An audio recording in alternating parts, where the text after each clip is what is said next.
안녕하세요. 하나의 방, 그러니까 우리가 구획이라고 부르는 공간 안에서 불이 어떻게 시작되고 또 어떻게 우리의 생사를 가를 만큼 커지는지 그 과학을 한번 들여다보려고 합니다. 자, 그럼 본격적으로 시작해 볼까요? 오늘 우리가 함께 따라갈 여정입니다. 작은 불씨 하나가 어떻게 방 전체를 삼키는 무시무시한 괴물로 변하는지 그 일생을 단계별로 차근차근 짚어볼게요. 네, 첫 번째 단계는 바로 불의 탄생입니다. 모든 화재는요, 사실 두 가지 상반된 욕구 사이의 치열한 싸움에서 시작돼요. 이걸 이해하는 게 모든 것의 출발점입니다. 자, 여러분도 한번 생각해 보시겠어요? 불이 계속 타오르려면, 그러니까 살아남으려면 뭐가 필요할까요? 아주 기본적인 질문이죠. 바로 이겁니다.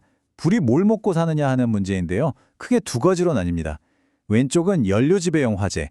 주변의 공기는 빵빵한데 정작 태울 게 부족한 상태죠. 반대로 오른쪽은 환기지배용 화재.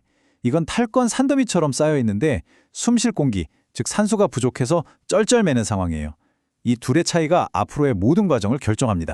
자, 이제 불이 막 태어난 첫 단계로 가보죠. 이때는 불길이 아직 작아요. 하지만 눈에 보이지 않는 곳에서 이미 방 안의 환경은 서서히 변하기 시작하고 있습니다. 가장 먼저 나타나는 신호, 바로 연기입니다. 처음엔 연기양이 많지 않아요. 그리고 보통 타는 물건에 습기가 좀 있으니까 흰색이나 회색빛을 띱니다. 물론 플라스틱이나 기름 같은 게 타기 시작하면 얘기가 달라지죠. 바로 검은 연기가 나오기 시작하거든요. 이게 왜 중요하냐면요. 바로 우리 집에 있는 화재 감지기 때문입니다. 뜨거운 가스와 연기는 위로 올라가잖아요. 그래서 항상 천장에 모이게 되거든요. 화재 감지기를 천장에 다는 이유가 바로 여기에 있었던 겁니다. 아주 간단한 과학이죠. 이제 불이 슬슬 힘을 얻기 시작하는 성장 단계입니다. 더 이상 얌전한 작은 불씨가 아니에요. 방의 윗부분, 그러니까 천장부터 자기 영역으로 만들어버립니다. 이 과정을 단계별로 한번 뜯어볼까요? 첫째, 불에서 나온 뜨거운 연기 기둥, 이걸 화재 플럼이라고 부르는데요. 이게 천장을 향해 쭉 솟아오릅니다. 둘째, 천장에 부딪힌 연기는 옆으로 쫙 퍼져나가요. 이게 바로 실링 제트 현상이고요. 셋째, 이렇게 퍼진 연기가 천장부터 쌓이면서 아주 뜨겁고 유독한 가스층을 만듭니다. 마지막으로 이 연기층이 점점 아래로 내려오면서 우리가 숨 쉴 수 있는 깨끗한 공기를 바닥으로 꾹꾹 눌러버리는 거죠. 이 상황을 보면 불이 마치 거대한 생물처럼 숨을 쉬는 것 같아요. 문틈이나 창문 위쪽으로는 뜨거운 연기를 후 하고 뱉어내고 아래쪽으로는 신선한 공기를 흡 하고 빨아들이면서 몸집을 키우는 거죠. 바로 이 지점에서 우리가 꼭 기억해야 할 생존 팁이 나옵니다. 불이 나면 문을 닫아라. 왜 그럴까요? 문을 닫으면 불이 숨쉴 공기를 차단해서 성장을 늦출 수 있고요. 저 뜨거운 연기층이 다른 곳으로 퍼지는 것도 막아주기 때문입니다. 정말 중요하겠죠? 자, 이제 이 이야기의 클라이맥스입니다. 화재 현장에서 가장 위험하고 가장 결정적인 단 하나의 순간, 바로 플래시오버입니다. 화재가 더 이상 되돌릴 수 없는 지점은 과연 어디일까요? 플래시오버가 뭐냐면요. 쉽게 말해 방 전체가 한순간에 폭발하는 현상입니다. 그동안 천장에 모여있던 복사열이 방 안의 모든 물건들을 오븐처럼 달궈요. 그러다 모든 것들이 거의 동시에 발화점을 넘기면서 펑 하고 터져버리는 거죠. 네, 바로 이 순간입니다. 순식간에 방 전체가 하나의 거대한 화염 덩어리가 되는 거예요. 탈 수 있는 거라면 뭐든지 예외 없이 전부 불타오르는 거죠. 플래시오버가 지나갔습니다. 이제 불은 방을 완전히 정복했어요. 하지만 아이러니하게도 이제는 자기 자신이 만든 열기 속에서 질식하기 시작합니다. 화재의 국면이 완전히 전환된 거죠. 이때가 바로 최성기입니다.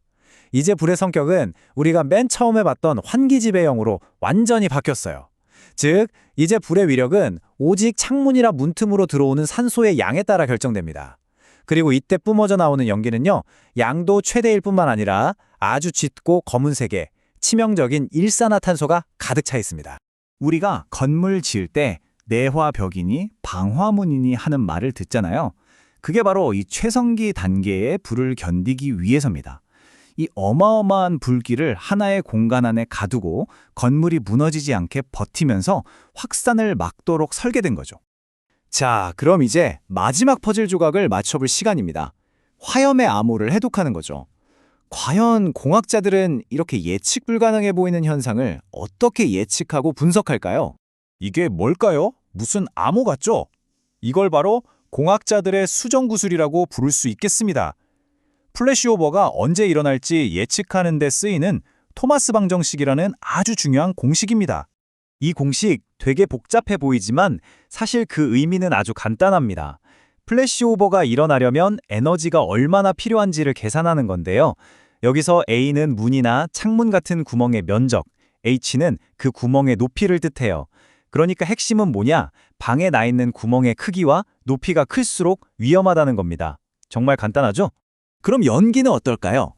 연기가 얼마나 많이 나오느냐는 딱 한 가지로 결정되는 게 아니에요. 보시는 것처럼 불이 산소가 부족한 환기지배형인지가 가장 큰 영향을 주고요. 또 플라스틱 같은 뭘 태우고 있는지, 그리고 온도가 낮은 상태에서 연기만 나는 훈소 상태인지 같은 여러 요인들이 복합적으로 작용해서 결정됩니다. 여기 보이는 3000이라는 숫자, 이게 아주 의미심장합니다. 플래시오버가 진한 불이 공기를 1kg 마실 때마다 이만큼의 에너지를 뿜어낸다는 뜻이에요. 이제 불의 힘은 땔감이 아니라 마시는 공기의 양으로 결정된다는 걸 아주 명확하게 보여주는 수치죠. 자, 오늘 긴 이야기를 함께 했는데요. 마지막으로 이 질문을 한번 던져보고 싶습니다. 만약 방의 문과 창문 크기만 알아도 언제 플래시오버가 일어날지 예측할 수 있다면 과연 우리가 매일 살고 일하는 이 공간들은 얼마나 안전하게 설계되어 있을까요? 한 번쯤 우리 주변을 돌아보게 만드는 질문 아닐까요?